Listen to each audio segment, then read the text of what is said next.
하나님은 나의 방패요 큰 상급입니다라고 하는 제목 가지고 함께 하나님의 말씀을 나누고자 합니다.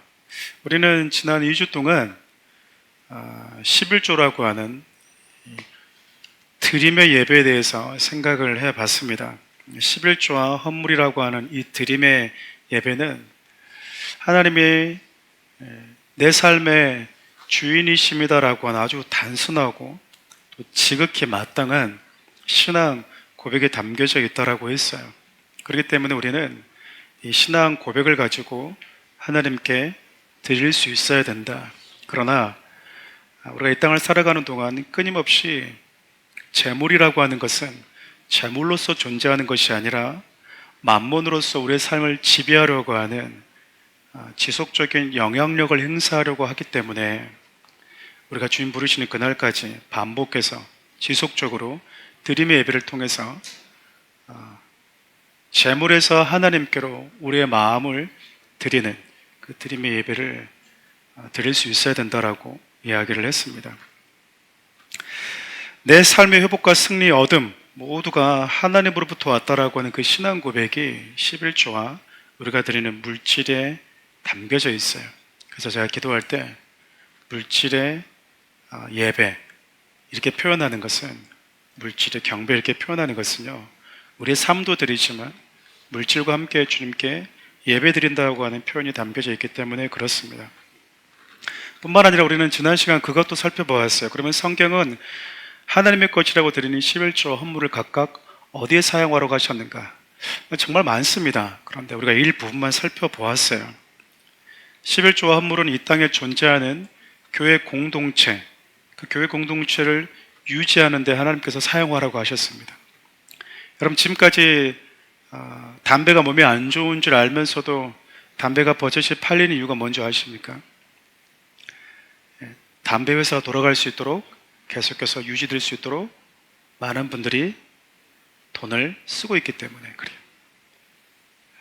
유해하다고 하면서 아이들에게 절대 좋지 않다라고 생각하면서도 그 술집이 계속해서 지금껏 유지되는 것은 그 술집이 유지되도록 그곳에 가서 마셔주는 분들이 계시기 때문에 그런다 그 말이에요. 그러니까 여러분, 우리가 술집 가서 술을 마시는 건 단순히 술을 마시는 의미도 있지만 번창해라 번창해라, 사라지지 말아라 사라지지 말아라, 유지되어라 라고 하는 것과 똑같아요. 다시 말해서 여러분, 11조 헌금을 드리는 것은 하나님, 저는 이 땅에 온전치는 않지만 주님이 세우신 주님의 몸이라고 하는 교회가 지속적으로 세워지고 유지되기를 원합니다라고 하는 고백인 거야. 어떤 분들은 그래요. 그래서 11조가 뭐가 중요하게 교회 가서 왜 드리냐라고 하는 건, 술집 가서 술 한잔 마시면서 술집이 유지되기를 원하는 것보다 교회를 술집보다도 못한 취급하는 거 똑같다 그 말입니다. 저는 아주 악한 표현이라고 생각해요. 그러니까 어디 가서 그런 말을 하시면은 적어도 하나님 앞에서는 무식하다는 소리를 들을 수가 있어요. 무지한 표현이기 때문에 그렇습니다. 어떻게 우리가 모이는 교회 예배 공동체가 술집보다 못하겠습니까? 담배 회사보다 못하겠습니까? 그런데 내가 주님의 몸된 교회에 하나님의 것이라고 드리는 물질의 경배를 드리고 있다라고 하는 건, 하나님, 저는 이 교회가 주님이 세우신, 이 시작하신 교회가 계속해서 유지되기를 원해요 라고 하는 고백에 담겨져 있어요. 뿐만 아니라 11조와 헌물은 성도들이 예수님의 제자로 살아갈 수 있도록 기도하고 설교, 가르치는 일을 전담하는 사역자의 생계를 책임져 주는 곳에 사용되기도 한다고 했습니다. 보호자가 없는 객과 고아, 과부들을 그들의 아픔에 참여하고 성도들과 함께 기쁨의 교제를 나누고 나아가서는 하나님의 나라와 선교를 위한 곳에 성경은 11조 헌물을 사용하라고 하셨어요. 요약하면은 교회 구성원들이 하나님께 드리는 11조 헌물, 그것을 드리는 것은 하나님께서 말씀하신 이 모든 일에 나는 기꺼이 동역하길 원합니다 라고 하는 결단이자 동의라 그 말입니다. 그래서 여러분, 구원받아 성도된 우리의 모두는요, 적어도 하나님의 나라가 계속해서 이루어져 갈 수 있도록, 주님의 몸된 교회가 세워져 갈 수 있도록, 우리 안에 여러 가지 크고 작은 갈등들이 있을 수 있지만 죄물을 쉽게 내려놓기 힘든 마음의 부담이 있어도 이 고백의 자리에 용기 있게 첫 걸음을 내디딜 수 있어야 된다고 했습니다. 그리고 하나님과 교회는 그 발걸음을 내딛는 여러분들의 그 신앙을 기도하는 마음으로 기다릴 수 있어야 된다고 생각해요. 신앙생활을 받아 보면 어떤 영역들이 참 많이 있는데 이 영역에서 말씀을 한번 듣자마자 곧바로 돌이키는 분들이 있어요. 그냥 하나님이 그걸 원하셨어요? 그러면 할게요. 하나님이 그걸 원하세요? 저는 그렇게 살아오지 않았지만, 저는 그렇게 배우지 않았지만 하나님이 그걸 원하면 제가 하겠습니다 라고 하면서 쉽게 결단하고 돌이키는 영역들이 있습니다. 그 영역들 가운데 쉽게 돌이키기 어려운 부분이 바로 이 헌금에 대한 부분, 물질에 대한 부분인 것 같아요. 근데 참 독특하게도 어떤 분들은 그렇게 어려운데도 불구하고 재물에 대한 그 부분이 말씀 한 번에 돌이키는 분들도 있어요. 말씀을 듣자마자 하나님이 내 삶의 주인이 맞구나, 내가 그걸 잊고 살아왔구나, 그러면 지금부터는 그렇게 가야지 라고 내 안에 있는 모든 마음들, 익숙한 것들을 다 뒤로 하고 그렇게 살아가시는 분들도 있습니다. 저는 은혜라고 생각해요. 하나님이 그런 마음들을 주시면서 우리를 믿음의 자리로 초대하고 계시기 때문에 그렇습니다. 저는 사랑하는 우리 모든 성도님들이 하나님께서 나에게 주신 것들이라고 하는 그 청지기라고 하는 철저한 믿음의 고백을 가지고 이 땅에서 지속적으로 주님의 나라를 이뤄가고 그 나라가 주님의 몸된 교회 공동체가 잘 유지될 수 있도록 여러분들이 함께 힘쓰고 협력할 수 있기를 바라요. 그렇게 잘 하실 거라고 믿습니다. 네.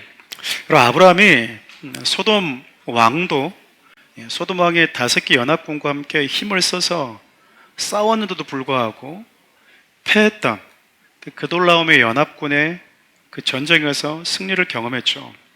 그리고 그냥 온 것이 아니라 빼앗겼던 모든 것을 되찾아왔고, 그리고 한순간에 이방인이었던 자기에게 모든 언론 매체들과 사람들의 시선이 주목되게 됩니다. 그때 아브라함이요, 내게 승리를 주신 분이 하나님이시고 이 모든 것들, 당신이 보기에 깜짝 놀랄 만한 이 전리품들을 다시 되찾게 주신 분이 하나님입니다라고 하는 것을 드림으로 아주 완벽하게 모범적으로 보여주었다고 했어요.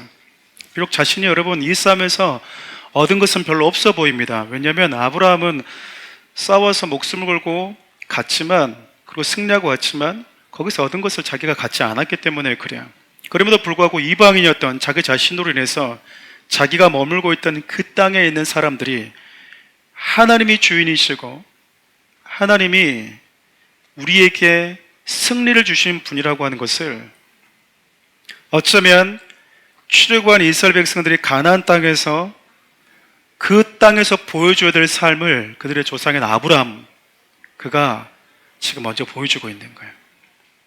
하나님이 약속하신 땅에서 믿음의 사람들은 어떤 메시지를 외쳐주면서 살아야 되는지를 그들의 조상인 아브라함이 가장 먼저 보여주고 있는 것이죠. 승리를 주셨을 때, 하나님이 내게 수고하여 땀 흘리고 얻은 것을 나에게 주셨을 때, 그것을 받은 자들이 하나님 앞에 어떤 마음과 어떤 신앙의 고백을 가지고 가야 되는지 너무나 잘 알려주었기 때문에 그렇습니다. 세상에 나를 지목할 때, 그리고 세상에 나를 주목할 때에도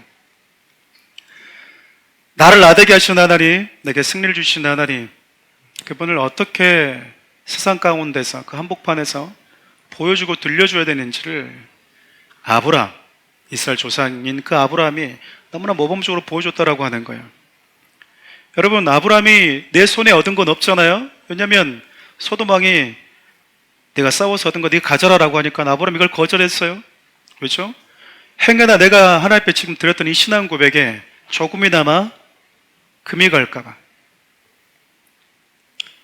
그거 하나님이 준 게 아니래, 그거 소돔 왕이 준 거래라고 하는 그런 작은 말조차 듣고 싶지 않아서 아브라함은 하나도 갖지 않았어요. 그리고 하나님만 온전히 그분의 이름만 높여질 수 있도록 자기의 모든 시간과 신앙 고백을 하나님께 올려드렸습니다. 여러분, 이런 황홀한 순간을 아브라함이 잊을 수 있었을까요? 아마 잊지 못할 거예요. 너무나 짜릿한 순간이 있잖아요.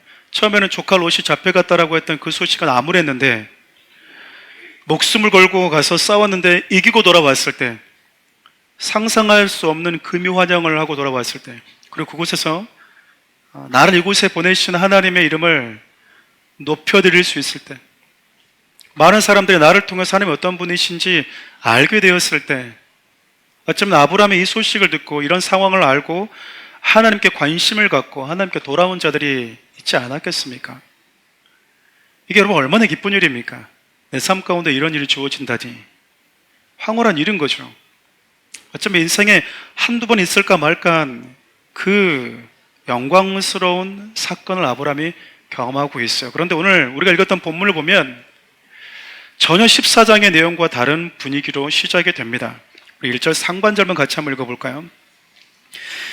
이후에 여호와의 말씀이 환상 중에 아브라함에게 임하여 이르시되 아브라함아 두려워하지 말라. 아브라함아 두려워하지 말라. 하나님께서 아브라함에게 나타나셔서요 이렇게 말씀하세요. 아브라함아 두려워하지 말아라. 두려워하지 말아라. 지금 이 이야기는 믿음의 조상이라고 하는 아브라함이 지금 두려워하고 있다라는 거예요. 전쟁에서 승리했잖아요. 잃었던 것을 다 되찾아왔잖아요. 회복이 일어났어요. 많은 사람들이 하나님이 어떤 분이신지, 그분께 속한 자는 하나님을 또한 어떻게 예배해야 되는지, 살아계신 하나님의 이름을 한 번도 들어보지 못했던 그 땅에서 그분의 영광스러운 이름을 드러냈잖아요. 이것처럼 해피엔딩이 있을까요? 다 잘 된 것 같아요. 하나도 문제가 없어 보인다 그 말입니다. 근데 지금 아브라함이 두려워하고 있는 거예요. 왜 두려워하고 있을까? 정확하게 왜 두려워하고 있는지 원인을 기록해 놓지 않았기 때문에 그 원인이 정확하게 이거다라고 말할 수는 없지만 15절에 우리가 1절을 보면 그 후에라고 하는 이 단어를 보면 그 후에라고 하는 그 단어가 예전에 아브라함이 겪었던 사건, 그것을 이야기하고 있기 때문에 우리가 아브라함이 왜 두려워하고 있는지 그 표현을 가지고 추측해 볼 수는 있어요.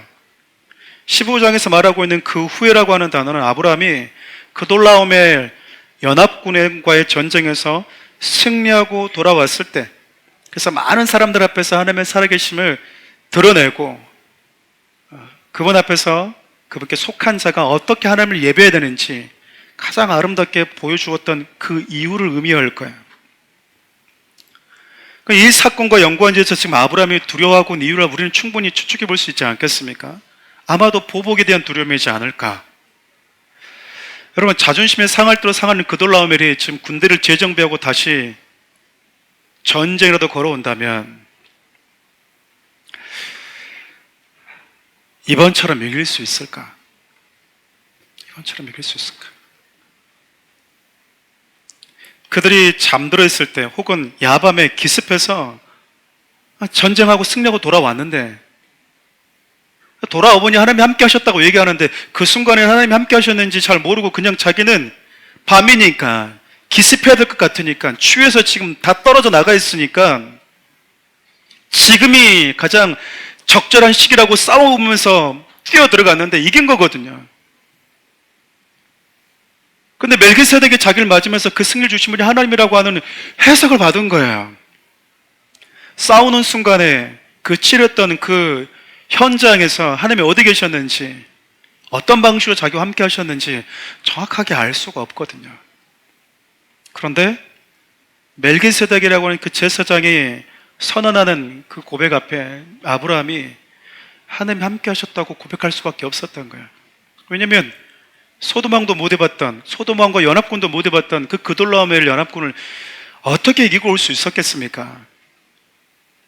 하나님이 함께 하셨다고 밖에는 고백할 수밖에 없는 거예요. 그래서 아브라함이 자기 모든 것을 가지고 하나님을 예배한 거잖아요.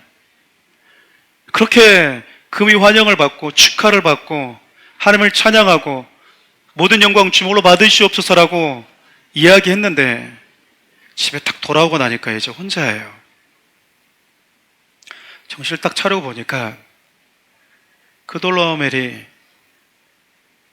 그 오랫동안 소돔왕과 여러 왕들을 지배해왔던 그 자존심 강한 그 왕이 다시 군대에 정비하고 돌아오면 그때처럼 이길 수 있을까? 여러분, 우리 신앙생활 하다 보면 이런 불안감 우리에게 자주 찾아와요. 며칠 전까지 혹은 올 초에 일어난 그 사건은 하나님이 하셨다고 말할 수밖에 없어요. 누가 봐도 하나님이 함께 하신 거예요. 어떻게 그 상황에서 이렇게 인도하실 수 있지? 어떻게 이 상황에서 그렇게 예비하실 수 있지? 다 끝났다고 생각했는데 하나님 어떻게 이런 상황을 연출하실 수 있지? 진짜 하나님이 하셨다고 밖에 말할 수 없는 일들이 우리 가운데 있어요.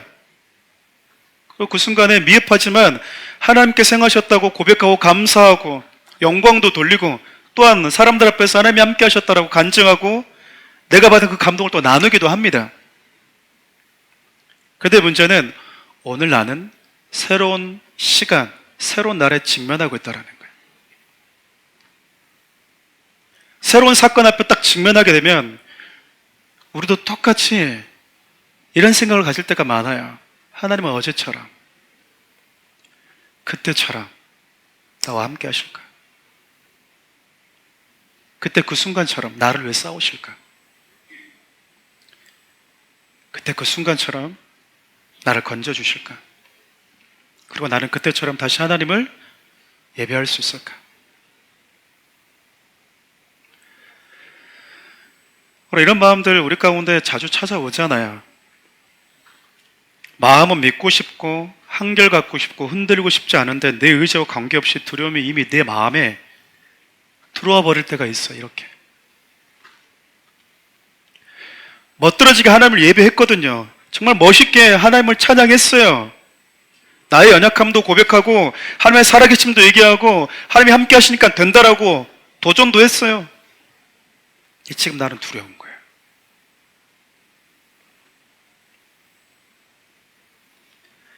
그러다 보면 여러분 그 두려움이 하나씩 하나씩 쌓여가요. 이걸 방치해두면 죄가 성장하듯이 두려움이 점점 커져서 그 두려움의 그늘로 나를 올가맵니다.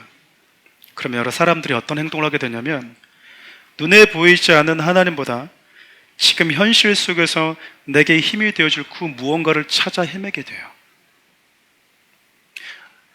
나를 도와줄 수 있는, 직접 지금 당장 내가 부르면 와줄 수 있는 그는 없는가 찾고 싶은 그 마음이 우리에게 자연스럽게 들어요. 여러분, 아브라함도 마찬가지였어요. 왜냐하면 두려워하지 말라라고 하는 그 하나님의 대답 앞에 아브라함이 지금 이렇게 얘기하고 있거든요. 우리 2절과 3절 말씀 읽어볼까요?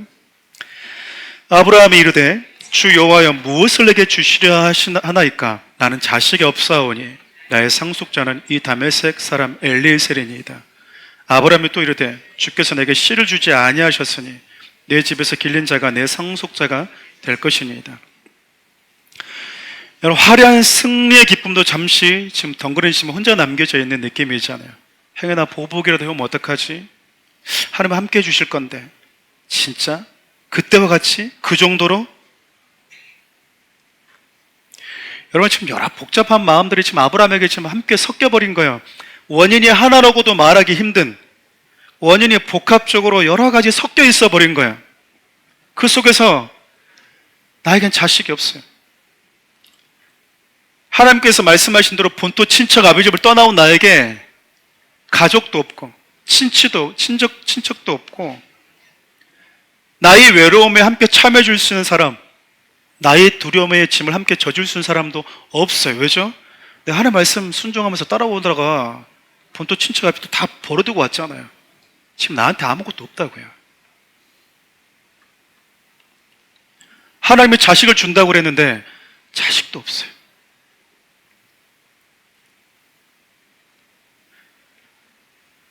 보복에 대한 두려움에다가 하나님께서 약속하신 것에 아무런 진전이 일어나지 않는 것 같은 답답한 현실. 하나님이 함께 해주겠다고 했는데, 복을 주겠다고 그랬는데 아무런 일이 일어나지 않아요. 인간적으로 생각해봐도 아브라함 곁에는 다른 가정에는 너무 평범해 보이고 일상처럼 보이는 자식 하나 그에게는 없었기 때문에 그래요. 여러분, 사람이 죽음이 임박하면 자손에 대한 미련을 갖게 된다고들 많이들 합니다. 자신이 죽어도 나의 역사를 이어갈 수 있는 자식이 있는 것과 나의 죽음과 함께 내 삶의 스토리도 여기서 완전히 끝난다라고 하는 것은 전혀 다르기 때문에 그래요. 아브라함은 지금 두려워하지 말라라고 하는 그 하나님 말씀 앞에서 하나님, 제게 자식이 없어요. 지금 이렇게 얘기하고 있어요. 나의 삶을, 나의 역사를, 나의 이야기를 이어갈 후손도 없고요. 나는 나와 자신과 함께 그냥 사라지는, 끝나는 존재입니다. 내가 하나님의 말씀 순종한다고 여기까지 왔는데요. 하나님이 당신만 의지하라고 해서 여기까지 와서 지금 내 곁에는 아무도 없어요. 당시에는 가족들이, 친척들이 재산이자 군대이자 함께 싸울 수 있는 같은 전우들이었잖아요. 그러니까 이게 재산일 뿐만 아니라 자기 자신들을 보호해 줄 수 있는 가장 든든한 기둥 역할을 가족이 했었어요. 근데 지금 아브라함에게는 그게 없어요. 그럴 때 있어요. 우리도 혼자 이렇게 조용하게 혼자 시간을 보낼 때 많은 사람들은 이제 아브라함 이미 유명 인사가 돼버렸어요. 스포트라이트를 받아버렸어요. 네, 하나님이 하셨습니다. 하나님이 하셨죠. 모든 영광 하나님께. 그러고 집에 딱 들어왔는데 혼자에 지금 내가 남편도 아내도 모르는 나 혼자만의 외로움 앞에 딱 직면하게 되는 거예요. 여러 생각들이 내 마음을 찾아옵니다. 하나님의 약속은 내 삶 가운데 지금 이루어지고 있는가? 얼마만큼 이루어지고 있지? 지금 내 곁에 누가 있는가? 어쩌면 사단은 지금도 우리 곁에 와서 그래요.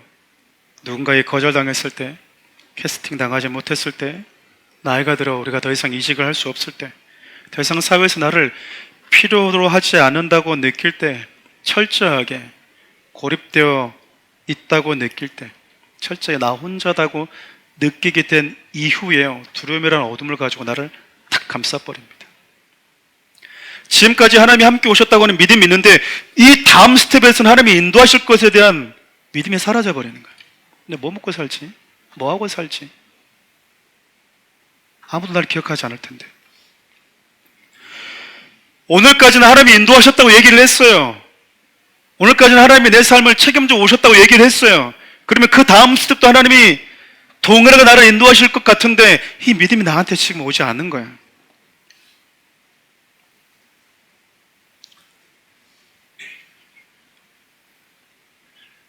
그럼 우리가 사랑하는 우리 교회가 요새 몇 차례 이동을 했었을 때 여러분들에게 제가 이런 말들을 자주 했었을 거예요. 여러분, 한 번, 두 번 우리가 이동을 하다 보니까 제 안에 확신이 생겼습니다. 우리 교회를 향한. 하나는 하나님이 사랑하는 우리 교회를 좋아하신다. 또 하나는 하나님이 사랑하는 우리 교회를 인도하신다. 지금 우리가 이곳에 있지만 어디에 갈지는 모르지만 분명히 우리가 그 어딘가에 가게 되면 하나님이 이곳에 인도하시려고 이미 예배하셨구나라고 우리는 얘기하게 될 것이다라고. 그러니까 여러분, 너무 두려워하지 말라고 제가 얘기했을까요? 지금도 그것에 대한 확신이 제 안에 있어요. 하나님께서 이곳에 있게 하실지, 사랑하는 우리를 다른 곳으로 만일 옮기신다면 하나님 이미 예배한 곳이 있을 것이다. 여러분 믿으십니까? 한 번, 두 번의 경험을 통해서 저 안에 이게 확신이 와버렸어요. 왔다니까요. 어쩌면 아브라함에게 하나님께서 약속하셨잖아요. 창세기 12장에 나는 하늘의 별과 같이 그리고 바다의 모래같이 네 후손들을 많게 해줄 거야. 그러면 여러분 그날 저녁부터 뭐 해야 됩니까? 사라는 쌍둥이를 낳아야 돼요. 쌍둥이를 낳아야 돼요. 쌍둥이가 아니죠. 한 5, 6쌍도 한 번에 이렇게 막 생겨야 돼요. 해마다. 그리고 그 아들은 금세 커가지고 또 아이를 낳아야 돼요. 누가 봐도 그러면 하나님 말씀하신 대로 이루어지고 있구나. 하나님의 진짜 신실하신 그 약속이 내 삶 가운데 하나씩 하나씩 이루어져 가고 있는 것을 내가 주님 봅니다라고 말할 수 있잖아요. 근데 없어요 지금. 없어요.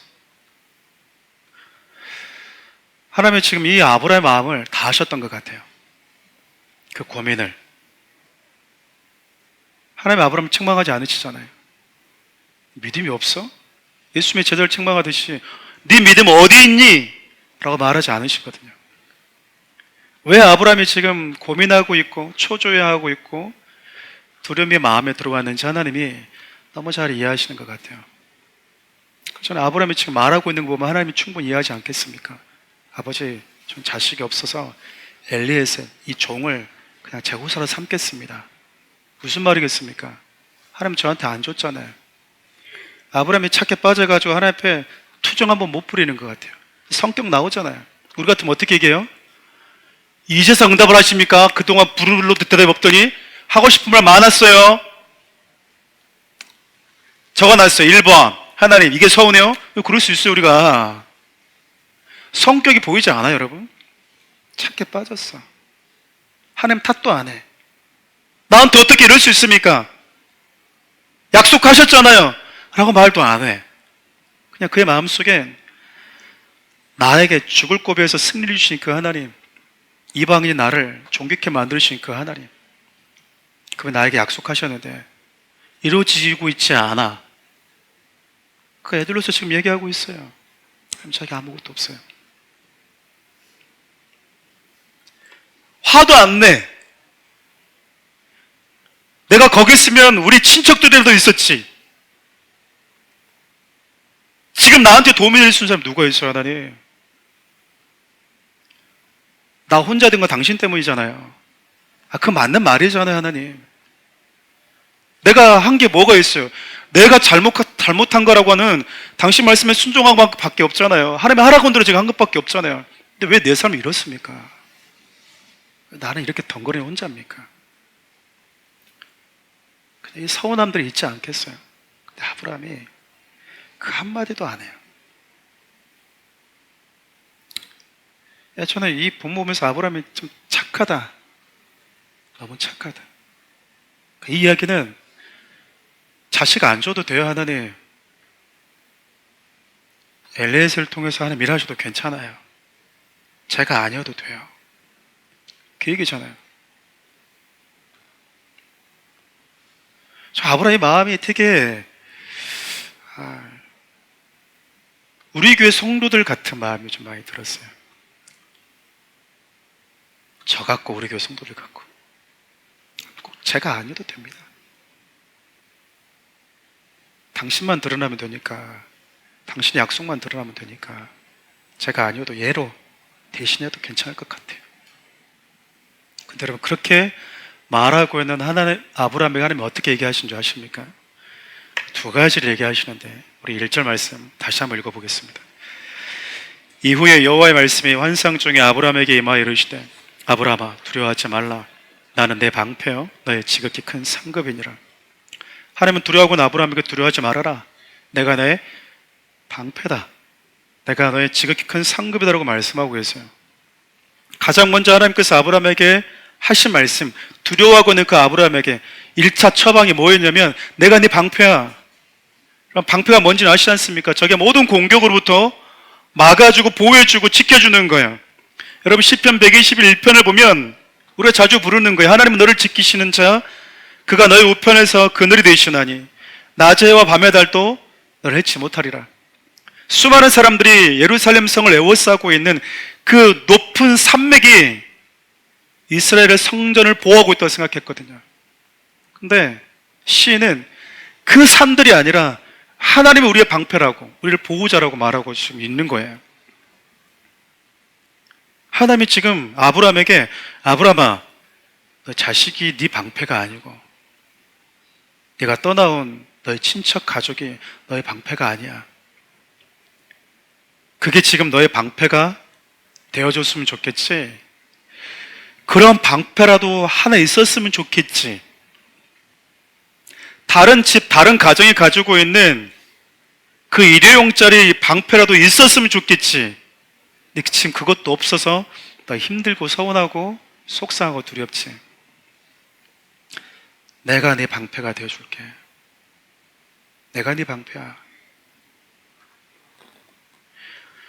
로마서 8장 31절 표준 세 번역 함께 읽어볼까요? 그렇다면 이런 일을 두고 우리가 무엇이라고 말할 수 있겠습니까? 하나님 우리 편이시면 누가 우리를 대적하겠습니까? 하나님 우리 편에 계시면, 우리 곁에 계시면 세상 그 어떤 것도 당할 수 없다라고 하는 거예요. 하나님께서 지금 자식도 없고 후사도 없고 나를 보호해줄 친척 가족도 없는 아브람, 어쩌면 철저히 이방 땅에서 그 외롭게 살아가는 그 아브람. 지금도 여러분 우리가 이민을 가거나 그러면 거기에 이민 간 땅에서 우리는 이방인이잖아요. 많은 분들이 외로움을 느낀다잖아요. 외로움. 그 고독 속에서 아브라함은 혼자 덩그러니 내몰려 있잖아요. 그나마 함께 따라왔던 자기의 피부치인 롯은 여전히 소돔 땅에 머물러 있습니다. 그러나 아브라함에게 하나님께서 아브라함아, 내가 내 방패가 되어줄게. 내가 내 방패야.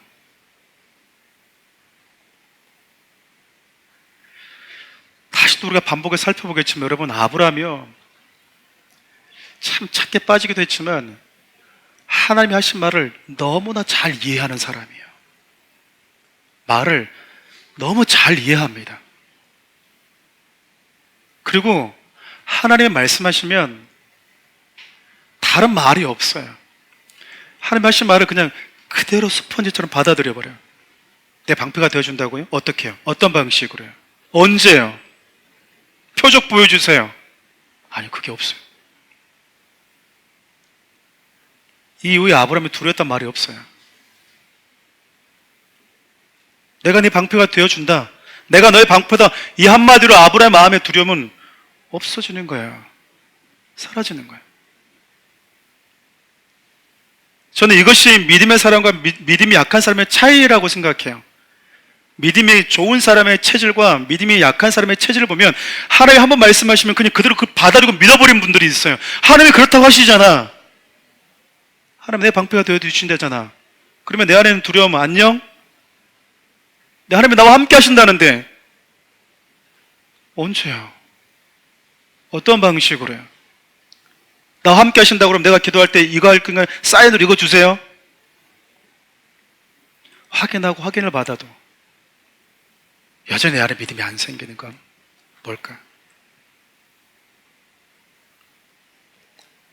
사랑하는 우리 성도 여러분, 하나님이 여러분들의 동역의 방패가 되어주신답니다. 하나님 지금 아브라함에게 하고 있는 얘기인 것 같습니까? 그러면 아브라함한테만 살짝 얘기하고 성경에서는 기록하지 않아야 되죠. 성경에 기록하고 있다는 얘기는 이 말씀을 믿는 모든 자들에게도 하나님 동일하게 방패가 되어주신다고 하는 거예요. 두려워 떨고 있는 아브라함, 자식이 없어서 더욱 절망하고 있는 아브라함에게 하나님께서 두 번째 그를 위로하고 온 메시지는요, 내가 너의 지극히 큰 상급이다라는 거예요. 왜 갑자기 하나님이 지극히 큰 상급이라고 했을까? 이 상급이라고 하는 이 히브리 단어가 사카르라고 하는 단어인데 이게 보상이라는 뜻이거든요. 대가라고 하는 거예요. 내가 너의 보상이야, 내가 너의 대가야 라고 하는 말인데 왜 갑자기 생뚱맞게 두려워하는 아브라함에게 왜 이런 마음? 그러니까 지금 아브라함 마음에는 이 두려움을 가져다주는 여러 복합적인 생각들이 지금 섞여 있었다라는 거예요. 여기에 대해서는 크게 여러 가지 견해들이 있어요. 제가 두 가지만 여러분과 좀 나눠보고 싶은데, 하나님이 왜 그에게 내가 너의 보상이야, 내가 너의 지극히 큰 상급이라고 말씀하셨을까? 첫 번째는 아브라함은 싸움에서 아무런 보상을 받지 못했어요. 목숨 걸고 싸운 사람은 아브라함인데 정작 전쟁에서 승리한 아브라함이 가지고 있는 건, 또 가졌던 건 아무것도 없습니다. 인간적으로 보면 여러분 진짜 바보같이 일한 거예요. 손해보는 일만 했어요. 서러울 법도 합니다. 하나님이 어떤 분이신지에 대한 신앙 고백을 드러내고 하나님 이름은 드러냈습니다. 하나님의 영광은 나타났어요. 근데 내 손에는 아무것도 없어. 우리 주에 여러분 주님을 위해 살겠다고 결단한 사람들이 얼마나 많은지 몰라요. 그래서 주님의 이름만 드러나면, 하나님의 이름만 드러날 수 있다면 충분하다고 생각하면서 내 손에 무언가 쥐어진 것이 많냐 적냐는 그다지 큰 이슈가 아닌 분들이 있어요. 아브라함도 그랬습니다.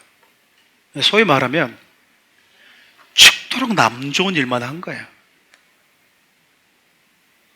아브라함의 가족을 가지고 잃었던 사람들은 다 뭐 했을까요? 다시 회복을 누렸겠죠. 여러분, 당시 전쟁에서는 여러분 승리한 자가 모든 걸 가져요. 승리의 선봉했었던 아브라함이 가졌던 거 아무것도 없어요. 선을 법하지 않습니까? 그때 하나님께서 아브라함에게 뭐라 말씀하시냐면, 아브라함아, 나의 이름을 드러내느라고, 나의 영광을 드러내느라고, 멜기디sek상을 통해서 하나님께서 행하신 그 메시지에 네가 믿음으로 반응하느라고 네 손에 쥐어진 게 없어? 내가 네 대가야. 내가 네 보상이야. 주를 위해 살고 주의 이름만 드러나면 된다라고 살아가는 너에게 내가 보상이다. 내가 보상이다.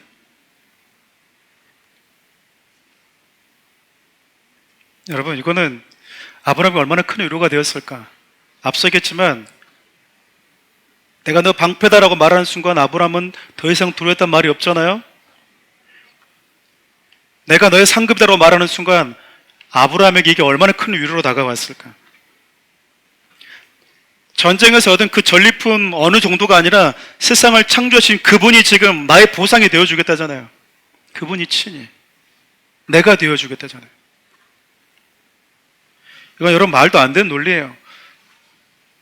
내가 한 건 요만큼밖에 안 되는데 하나님이 당신을 나에게 주시겠다고 지금 말씀하고 있는 거거든요. 근데 하나님은 예수 그리스도를 주로 믿고 살아가는, 예수를 내 삶의 주인으로 인정하고 살아가는 저 여러분 모두에게도요, 똑같이 보상이 되어주겠다고 말씀하세요. 그래서 성령님을 보증을 우리에게 주신 겁니다. 예수 안에 있는 자, 나를 믿는 자, 이제 나는 너의 것이다. 나의 것인 너에게 내가 보상이 되어줄게. 보증이 되어줄게. 여러분 안에 성령님이 계신 걸 믿으십니까? 그 성령님은 여러분 전리품이 아니에요. 전리품은 비교가 안 된다고요.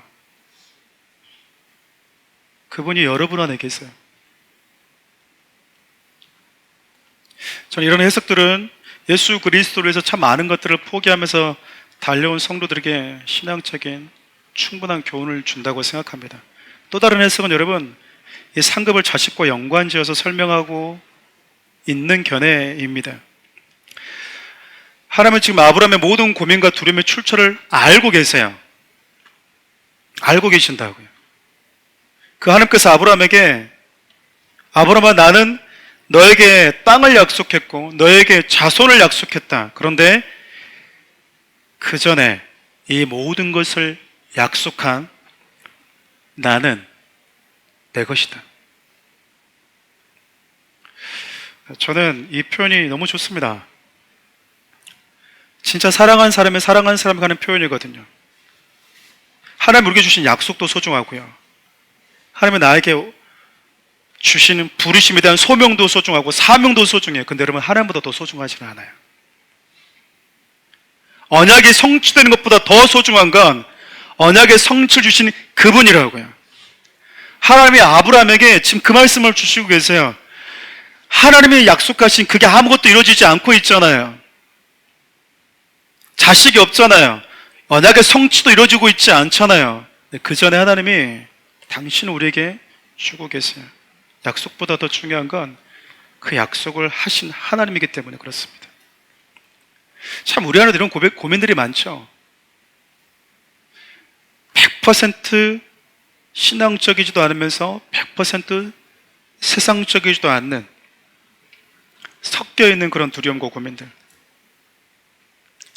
신앙을 선택하면서 왔지만 세상적으로 주어지는 것이 없어서 찾아오는 아쉬움도 있고 두려움도 있고, 하나님께서 나에게 주신 그 약속, 그 성취에 대한 아무런 진전도 없다고 느껴질 때 참 다양하게 이 두려움의 원인을 하나로 탁 꼬집어서 얘기할 수 없는 이 서러움과 이 외로움을 딱 하나의 원인으로 꼬집어서 말할 수 없는 여러 감정들이 교차했을 때 우리 가운데 참 많아요. 이것도 이루어졌으면 좋겠고, 이것도 해결됐으면 좋겠고, 그래도 이것도 빨리 먼저 일어났으면 좋겠고, 이건 안 됐으면 좋겠고. 아브라함도 똑같잖아요. 하나님, 나에겐 자식이 없습니다. 이 말은 하나님이 나한테 약속하셨는데 아무런 게 이루어지고 있지 않아요. 지금 이 말이잖아요.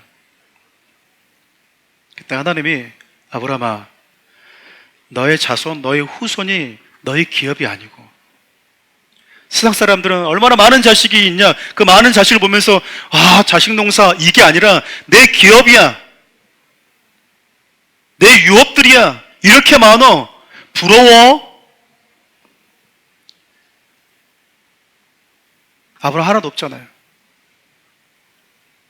하나님이 그 아브라함에게 자식이 유업이자, 자식이 재산이자, 자식의 모든 것이었던 그 상황에 있는 그 문화 속에 살아간 아브라함에게, 아브라함아, 내가 기업이야, 내가 너의 상급이야.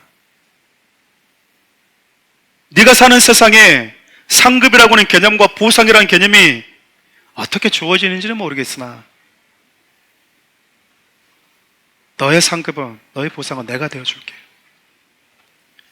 여러분 잘 아실 거예요. 하나님께서 우리가 원하시는 아주 단순한 삶, 미가서 6장 6절에서 8절 말씀을 같이 읽어보겠습니다.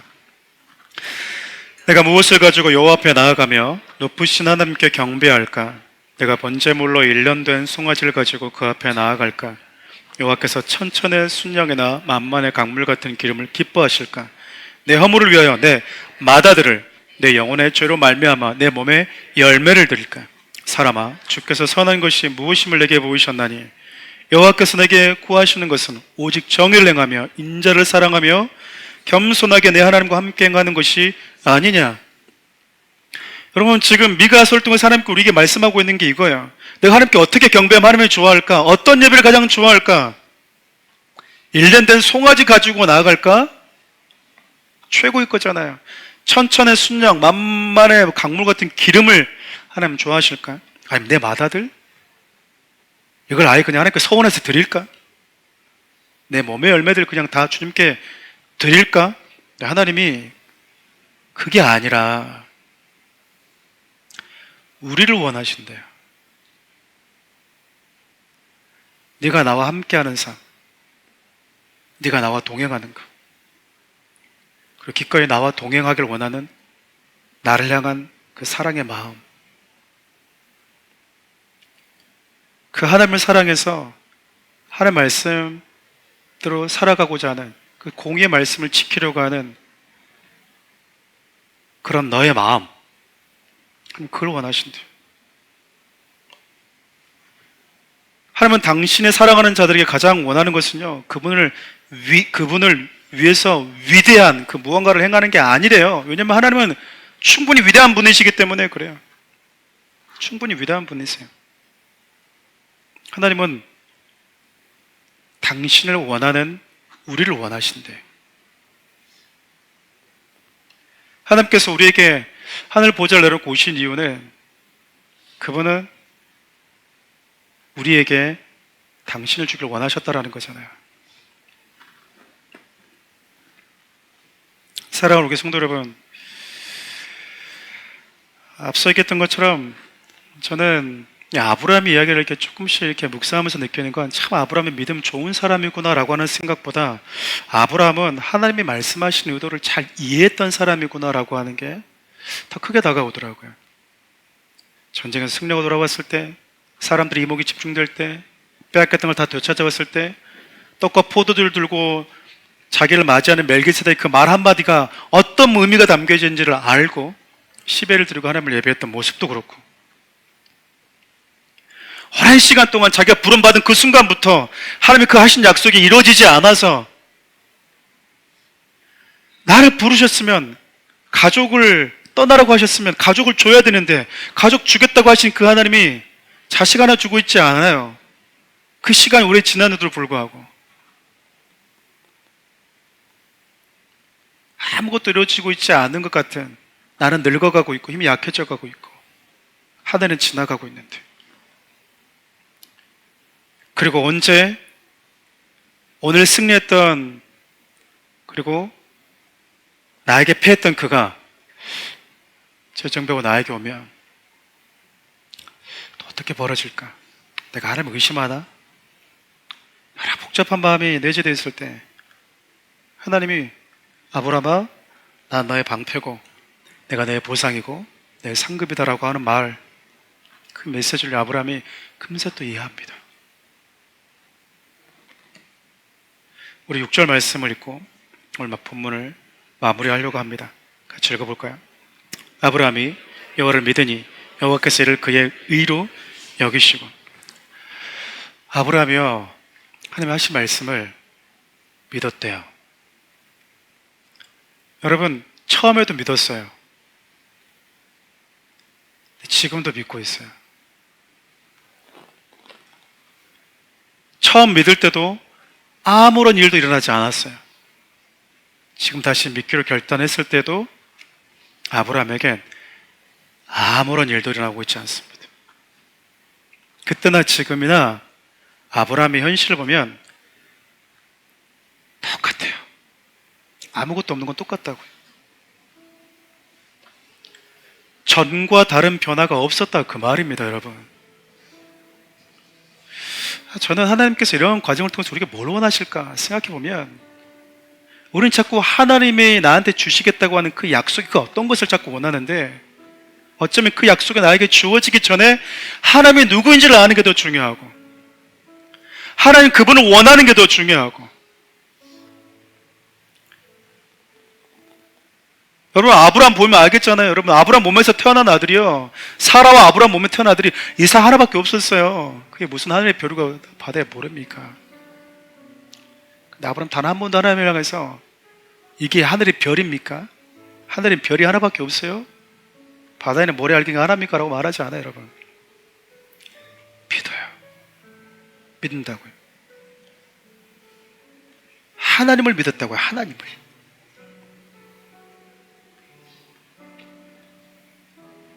그리고 아브라함의 두려움 이슈는 더 이상 언급되지 않습니다. 여러분, 여전히 두려우십니까? 여전히 막막하세요?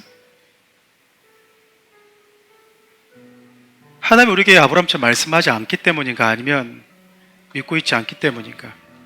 하나님의 말씀보다도 내 현실의 막막함이 더 크게 들어오기 때문인가? 어떤 믿음을 선택하느냐에 따라서 우리의 삶의 방향이 결정될 때가 참 많습니다. 두려워하지 말아라. 내가 내 방패다. 내가 모든 것 환경 속에 너를 보호해주고 지켜줄 것이다. 내가 너의 부상이다. 나를 위해 싸우고 나의 영광을 드러내고 나의 이름을 드러낸 네 삶에 내가 보상이 되어줄 거다라고 하는 그 말씀에 나의 마음과 나의 믿음을 둘 것인지, 아니면 그 말씀을 거부하고 싶은, 믿고 싶지 않은 생각에 내 마음을 줘버릴지, 무엇에 내 마음을 주고에 따라서 여전히 두려울 수 있고, 더 이상 두려우면 내 삶의 이슈가 안 될 수도 있는 거예요. 근데 아브라함은 아무것도 없고 이루어진 것이 없는데도 불구하고 하나님께서 하신 약속의 말씀, 앞으로 이루어질 그 약속의 말씀을 하나님이 말씀하셨다고 하는 그 이유 하나만으로 지금 이루어진 것처럼 받아들이고 있는 거예요. 여러분, 믿음의 사람은 현실을 보고 믿음의 여부를 결정하지 않습니다. 내 눈에 지금 잡히는 걸 보고 믿음을 결정하지 않아요. 보이는 건 보이는 거지, 어떻게 보이는 게 믿음입니까? 보이지 않는데 보이는 것처럼 사는 게 믿음이에요. 아브라함은 그의 믿음을 결정하는 게 하나님의 약속의 성취? 아니요. 말씀하시는 하나님을 보고 믿음의 여부를 결정했거든요. 지금 내 삶에 아무것도 나타나고 있지 않은 것처럼 보여도 하나님께서 하신 약속은 변함없이 이루어진다라고는 확신을 갖고 살고 있는 겁니다.